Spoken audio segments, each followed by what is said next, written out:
Welcome back to another video. My name is Chris.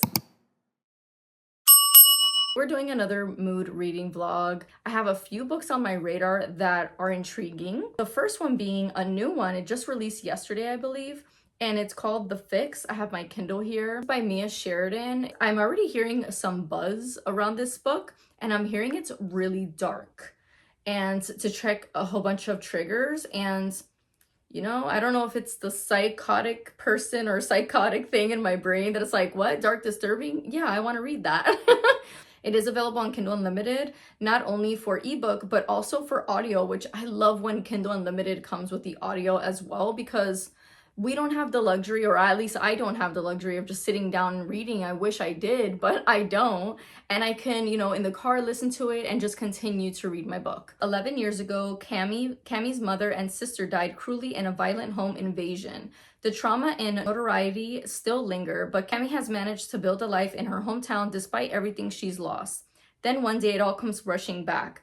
A distorted voice on the phone. Would you like a do-over? A disturbing video of a room with bars on a window, trapping a young boy inside who looks achingly impossibly familiar. 4 days to find him. Cammie races to uncover everything she can about the boy, where he is, who he is, and why she's the only one who can save him. Ooh, this sounds like it's gonna be so fast-paced, like anxiety-inducing. I like books like that. So I got that on my Kindle. I do plan on at least reading a few chapters to see how I'm feeling, see if it grabs me. I've been reading dark romances all week, and although I've been loving them and I've been enjoying them, I'm ready to get back into my thriller books. I'm craving a chilling, eerie, captivating thriller. Also, side note, I have a ton of books I want to unhaul, and I do have a Pango. I'm fairly new to Pango, but if you would like to purchase any of the books that I have, I will be listing them on my Pango. But I have like 20 books, if not more, to put on there because I got too many books. I hope you enjoy, and let's get reading. I'm on my way to Dollar Tree. I actually just stopped for some coffee.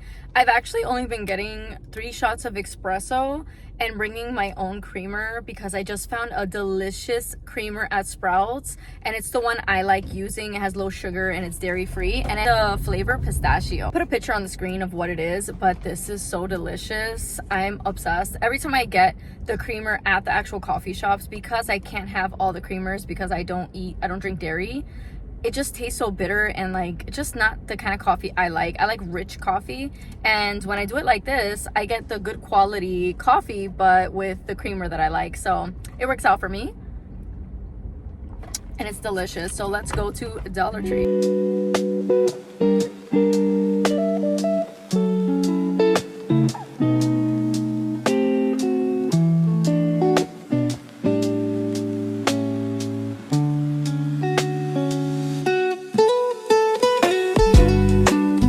Dollar Tree bag. Did post a video before this one of shopping at Dollar Tree and having a huge haul. If you want to check it out, I have any Dollar Tree fanatics in here. I love going to Dollar Tree for the books, but lately I've been going to a few Dollar Trees and they have nothing. Like, they have 1 or 2 books, and it's just not it. Maybe because it raised prices, now the quality isn't as good, or maybe they're waiting for a shipment, which I'm hoping, because they now raised the books to $1.75, I think.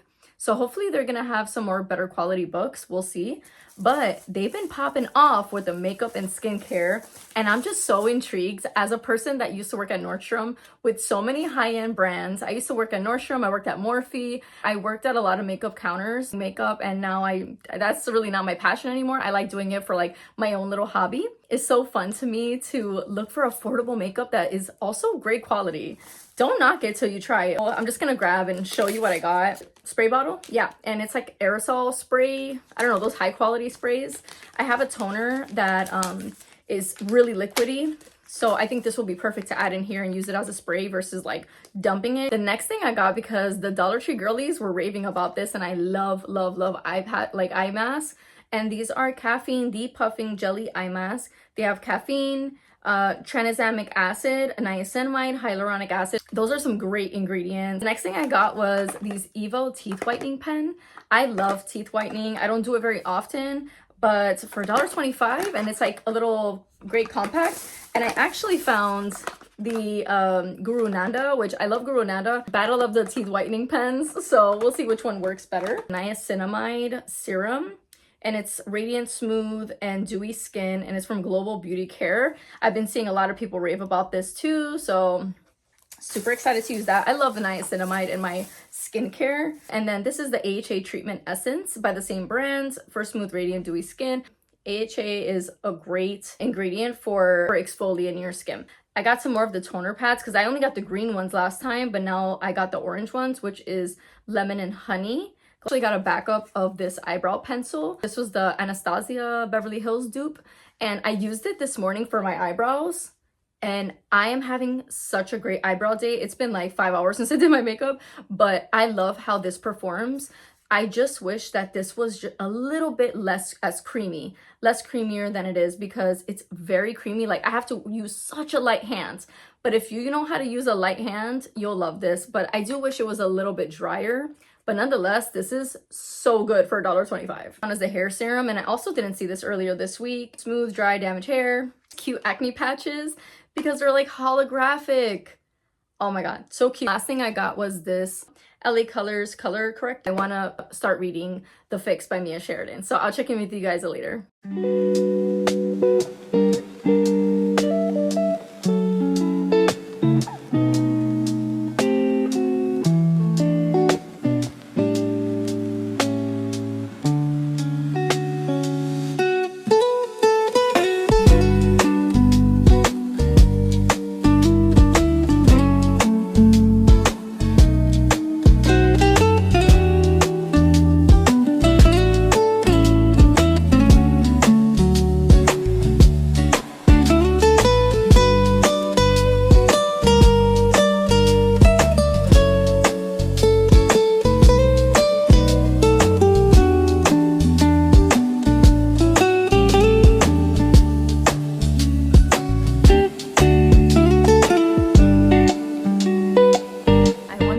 An update. I've been cleaning my house all morning before work.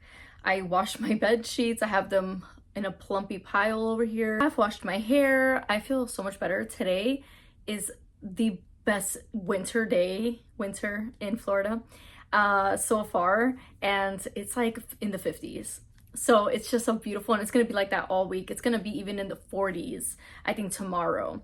So I'm just feeling like in the spirit. Decorations just to put around the house, just to get a little festive and just get in the spirit. I have to go to work soon, but I've been devouring The Fix by Mia Sheridan. I'm telling you, I did not think I was gonna like be so invested in this story, but immediately in chapter 2, we get into a situation with our female main character, Cammy. And how this book starts off is Cammy's at a high school party. I think she's a senior. She's popular. She dates the most popular football star athlete in the school. So that's kind of her scene. Right off the bat, she thinks she's pregnant. So she's like, damn, I don't feel good. I don't want to be at this party. I feel nauseous. So that's her just being at the party and just kind of wanting to leave. She leaves this party to go get a pregnancy test. She takes the test at the store, but someone comes into the bathroom, so she wasn't able to see the test. So she just like, okay, I'm gonna go see it at home. I'll throw it in my purse. I'm not gonna look at it. She gets home and something happens, like a tragedy. You guys go into it and be like as shocked as I was, because my jaw was like, wait, what? I was so like blindsided by how fast this plot was gonna take. And my anxiety from chapter 2 to all the way to right now, I think I'm on chapter 10. I'm about 35% into the story. I was like, oh my God, oh my God, oh my, I even got emotional. I even was almost tearing up at one point. It was so anxiety inducing. And I had a feeling that this book was gonna give me anxiety, and I was right, but in the best way, like the way you want to have in a thriller. Immediately into the plot, so fast paced, so gut wrenching, and I'm already feeling so hard for the characters in such a short amount of time, and it's just reading so fast.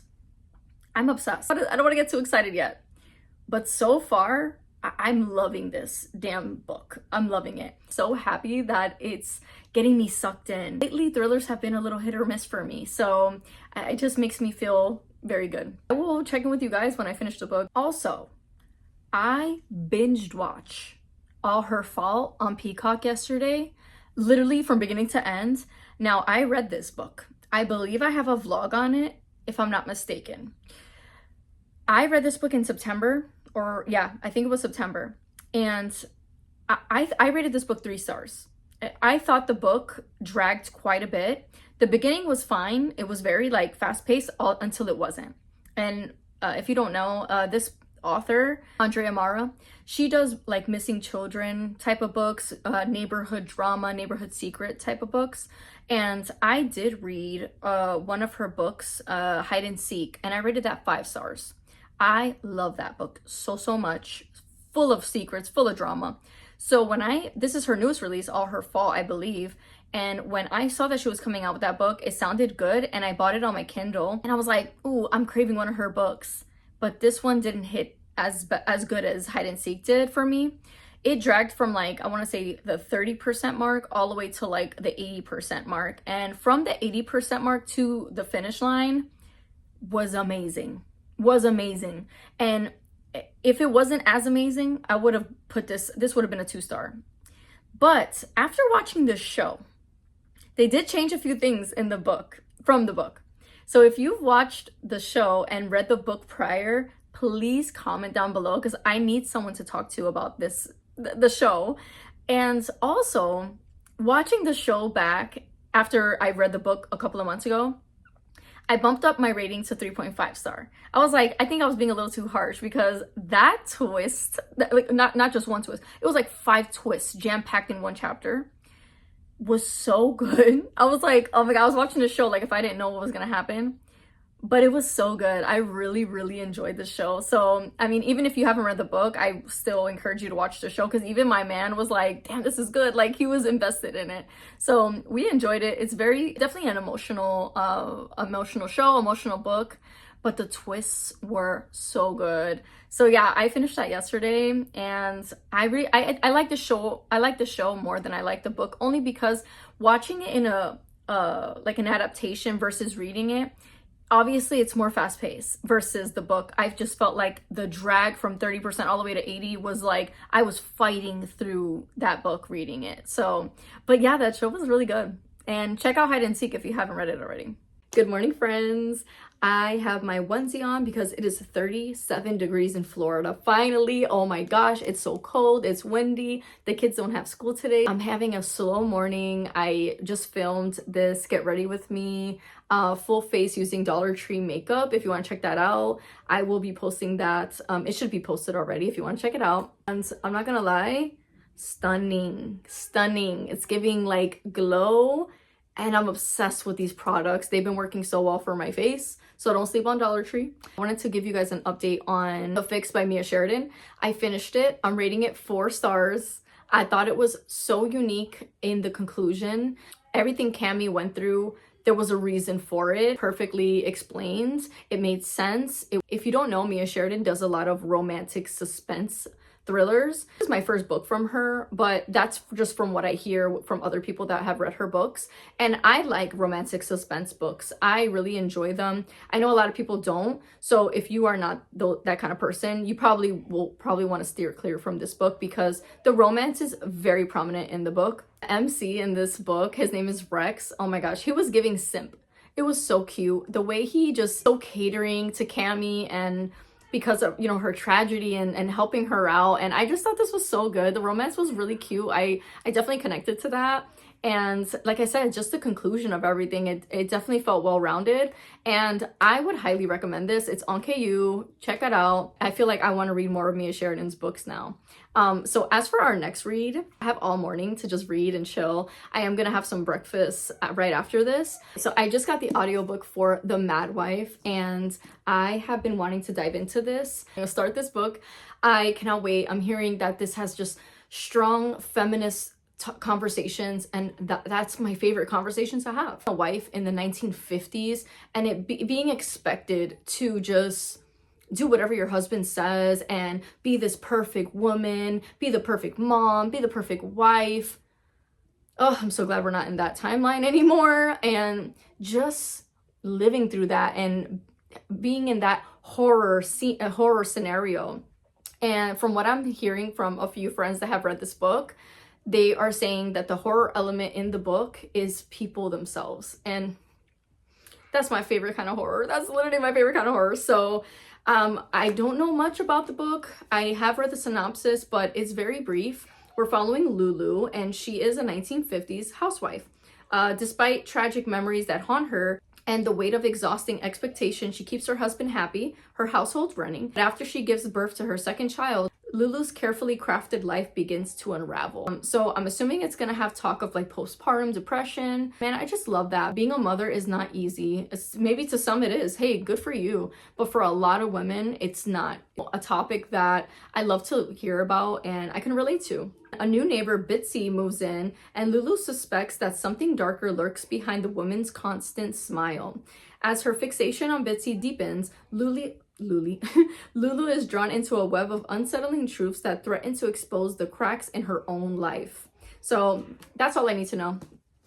I think I'm gonna love this. This is a 5-star prediction. We'll see, but I'm excited. I'll give you guys an update when I have more thoughts. Also, before I go, I wanted to share my aardvark book picks, aardvark box a couple days ago, and the picks that I got were Haven't Killed in Years. Gosh, I love aardvark so much. That's like my favorite package to ever get every month. Their picks are always so good.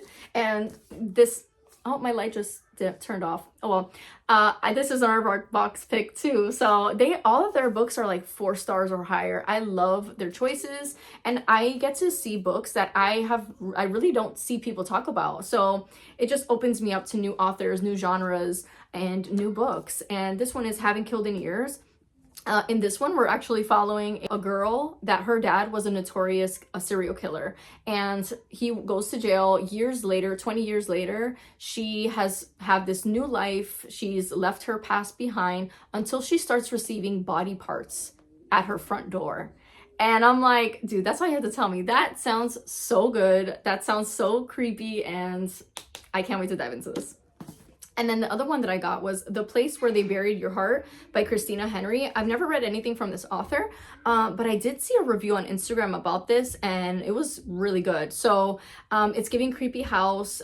It says that brother and sister were playing Truth or Dare. The sister dared the little brother to go into this haunted house that all the neighborhood kids and the parents always say don't go near it.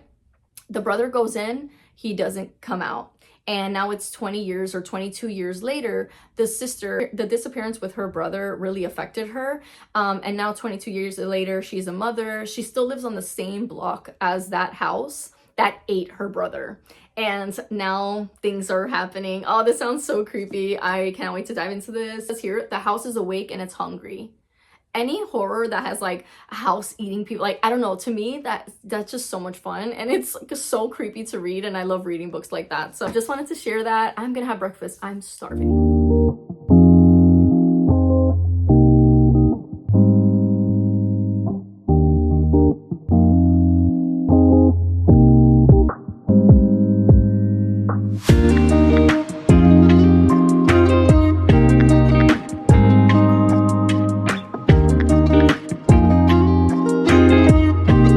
About 30% into The Mad Wife, and so far we're still kind of in the introduction portion of the book. We're getting to know our female main character, which is Lulu. She just had her second baby, and it's just touching on a lot of topics of motherhood, and I can definitely relate to it. Not having enough time for yourself and putting everyone before yourself. It's definitely hard to battle who you were before kids and who you are now as a mother.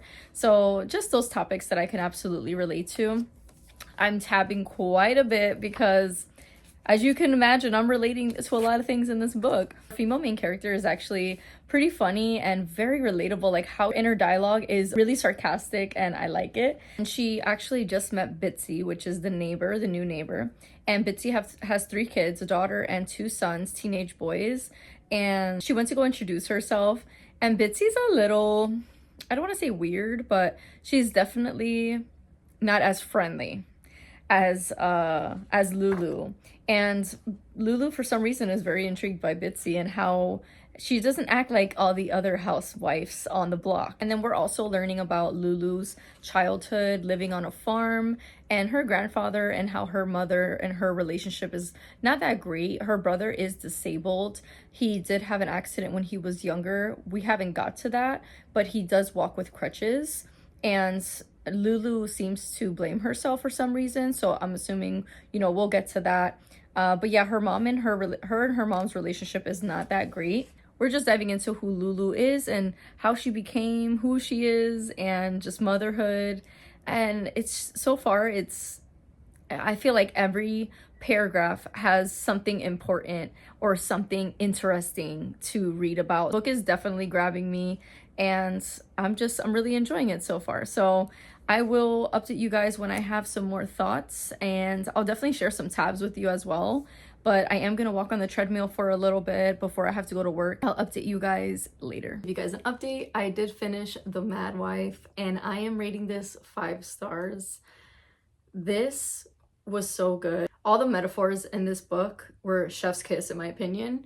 I resonated a lot with this book. If you're a mother, if you've ever had any mental health challenges, if you've had any trauma, I don't want to say too much because then it'll be spoilers, but definitely read this book. You would absolutely love it. I want to read you guys a few of the tabs that I have. We're following Lulu, so this is all Lulu's POV. To dreams. Of course, sometimes we forget that dreams and nightmares are 2 sides of the same coin.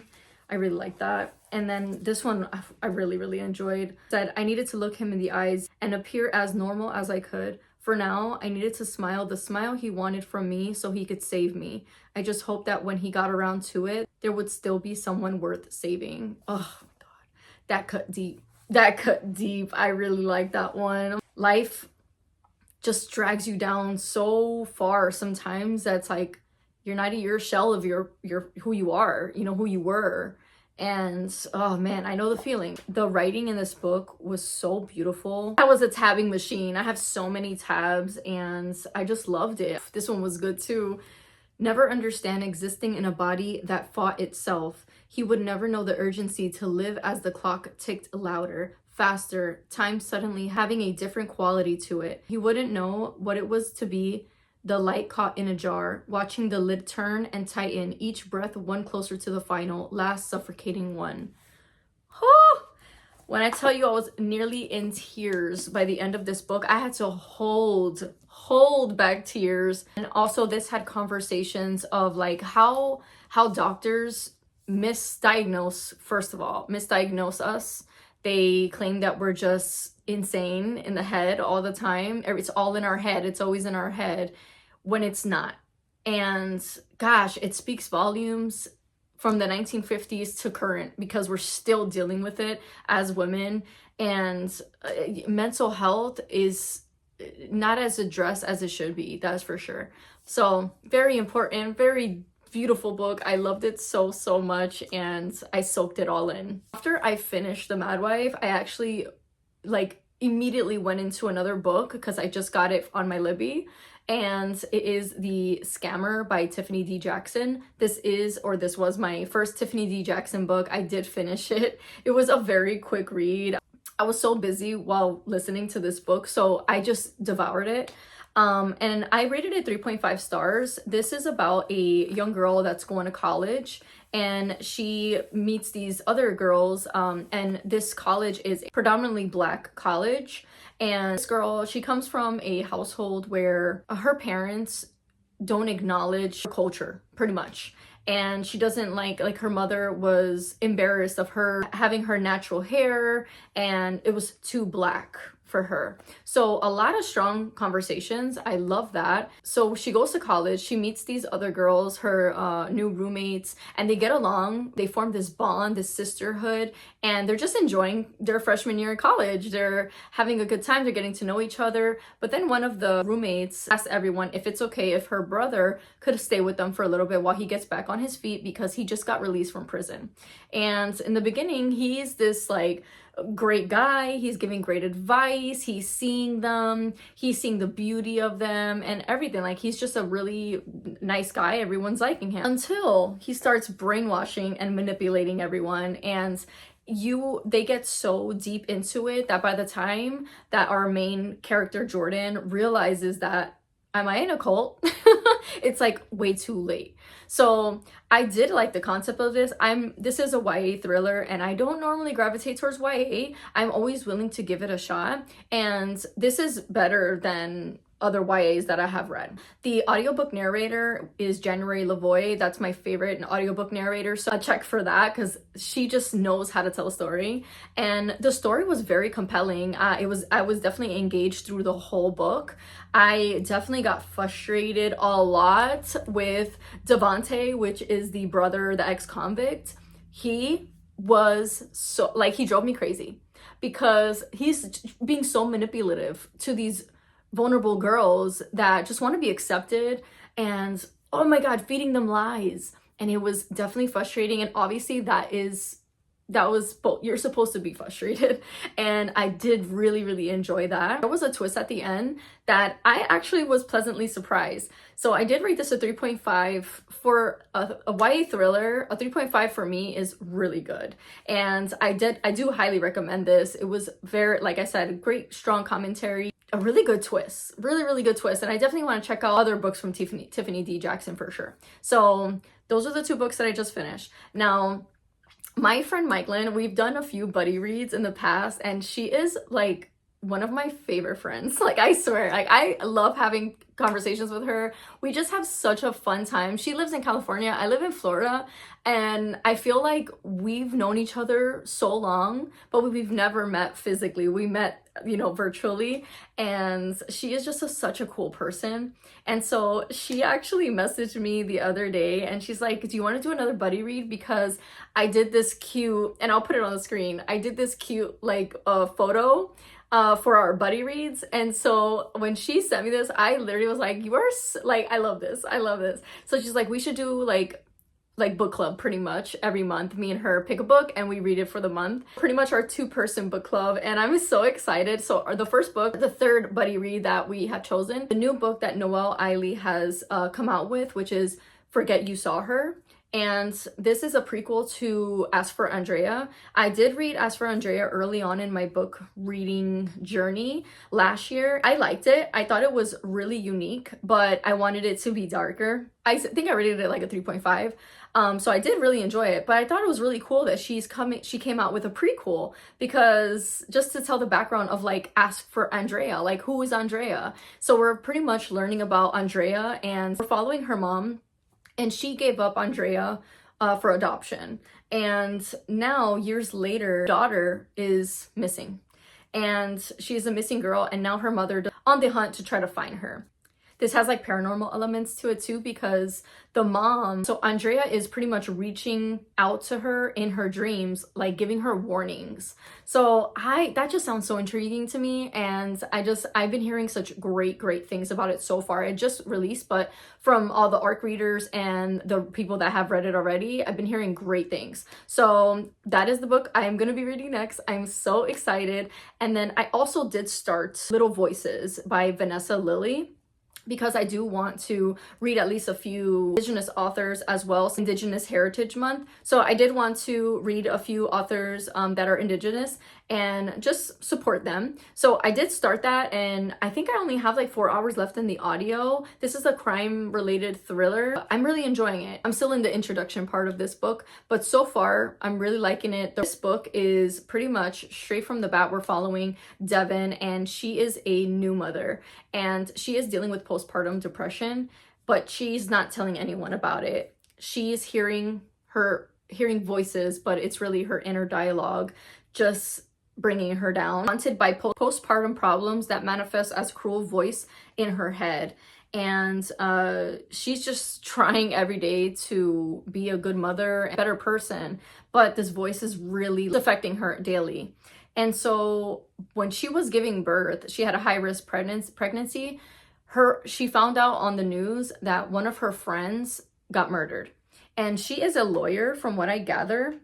She is a lawyer, and she wants to be on this investigation now, and she wants to help find justice for her friend. And not only find justice for her friend, but her friend is the prime suspect. And so she's trying to find justice for not only her friend that got murdered, but the friend that is now the suspect of the murder. So it did take me a little bit to get through, like get into the story, but I feel like I kind of got all my information. That's why I love writing notes, because with more intricate books that have a ton of layers, you can miss something very easily. So whenever I'm like listening to a book, and it just makes me fully immersed, it just makes me more immersed into the story when I'm writing my notes and I'm just really paying attention. Thriller, psychological thriller, and a crime thriller. So I like the mental health representation, and I really enjoy the postpartum motherhood representation as well. So far, those are the books that I'm currently diving into. You guys, this is a mood reading vlog. I'm just going with my mood, and so far I'm having a great time. So I will check in with you guys when I have more thoughts.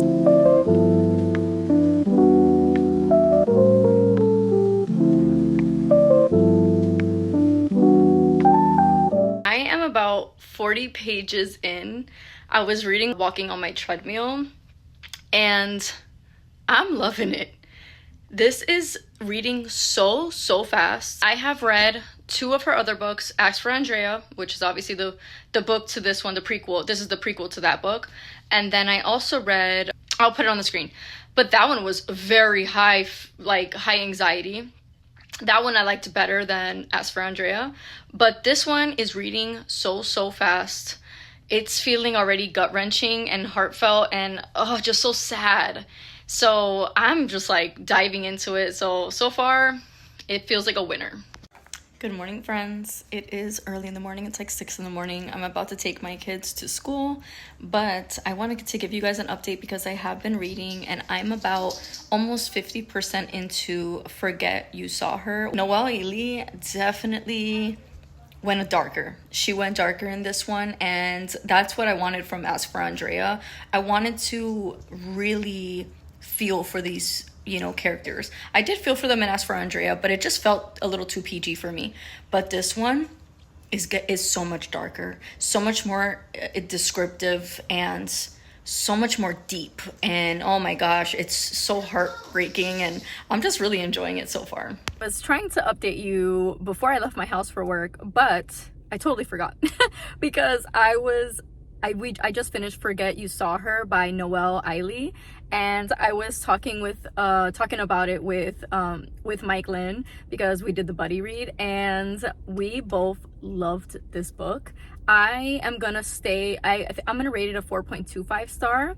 I definitely think that this book is her best book yet from the ones I've read. I've only read the 2 that I said earlier, but my friend Mike Lynn rated this a 5 star. She rated this a 5 star. I said, oh wow, okay, great. This was such an emotional gut punch of a roller coaster. We both said the same thing. We felt every emotion, mad, sad. Oh my gosh, like I was in damn near tears. Also, I felt like discussing this book as I was reading it with Michaelin reading as well, it just made the experience so much better and just so special, to be honest. I love doing buddy reads with her. She is just the best. And we were just talking about the certain parts in the book that were so emotional. I wanted there to be a better conclusion when it came to the bad guy in the book, and you learn like in the first, maybe I think the 3rd chapter, who the bad guy is. So you already know from the beginning of the book who the bad guy is. There's no twist, there's no shock value. It's just an emotional, thrilling, and very sad book. So don't expect this to have any like twists. There are some like moments that you're like, oh wow, oh my gosh, like that's happening. But it was more so, and I think that's usually with a lot of Noelle Ailey's books. But it was just a very engaging and compelling story. And like I said, the only thing that I wish it really had was that conclusion with the bad guy. I felt like, oh, this happened, and then that was it. And I'm like, what? That's all he's getting? That's all I want I want him to suffer. And we agreed, me and Michaelin, we definitely agreed. Like, we wanted more suffer that came to him. but it didn't really go that way. But still a really good book, and I would highly recommend you read it if that's something you're into. As for my next book, I'm going to continue reading Little Voices by Vanessa Lilly. I think about 50% in, so I'm gonna go to work. I'm gonna be listening to it on audio. I finally finished Little Voices by Vanessa Lilly, and when I tell you, I struggled to get through this book. I felt like it had a great potential in the first like 20-ish%, but oh my gosh, it was just too slow, so monotonous. And at one point, you know, we're following an investigation of a girl or a woman that got murdered. The female main character that we're following, that it's her friend, and so she's trying to help with the investigation to find out and get justice for her friend. And I just felt like there was no plot. There was absolutely zero plot. And although I did like the commentary on motherhood and on postpartum depression, that was like the only exciting thing that was happening, because she was constantly hearing her thoughts kind of battling within each other. I like that because it's very relatable. Like, it's a very important topic. This investigation was probably the most boring investigation I've ever read about illegal things that her friend was involved with.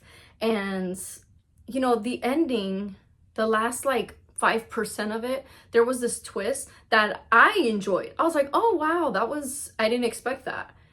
But man, I can't justify giving this any more than 2.75 star. I was like battling whether 3 or 2, but I just didn't really care for the book. And I think, to me, a 3-star is an average book. Either nothing new to me, at least not to me, nothing new, nothing refreshing, but it was still good. It was all right. I got through it and it was enjoyable. But this was just like, oh my gosh. At one point I was like, should I just DNF this at 80%? And I just couldn't. I couldn't do it, guys. I'm one of those people. I have to see it through. And, you know, I'm glad I did, because like I said, that last little 5%, that twist, I really enjoyed. I just wish the investigation itself was just more exciting. You know, this was my introduction to this author, and, you know, I wanted to read an Indigenous author, and, you know, for Indigenous Heritage Month, and I actually heard of like really good things about her other books. So I'm not gonna knock her, you know what I mean? I'm definitely gonna read her other ones, because I didn't hear anything about this one specifically. I heard about her other ones. I just saw that this one was available on Kindle Unlimited, and I wanted to just check her out. And it was, the audio was available as well. But yeah, I am landing on a 2.75 star. It was not like bad. I just want to emphasize that it wasn't bad. It just was very boring and monotonous. Unfortunately, this one didn't really work out for me, but it is what it is. It may not work for me, but it may work for someone else. So if you like crime, detective, investigation type books, try it. It's gonna conclude this vlog. I hope you enjoyed it. Thank you so much for watching, and I hope you guys have a beautiful day.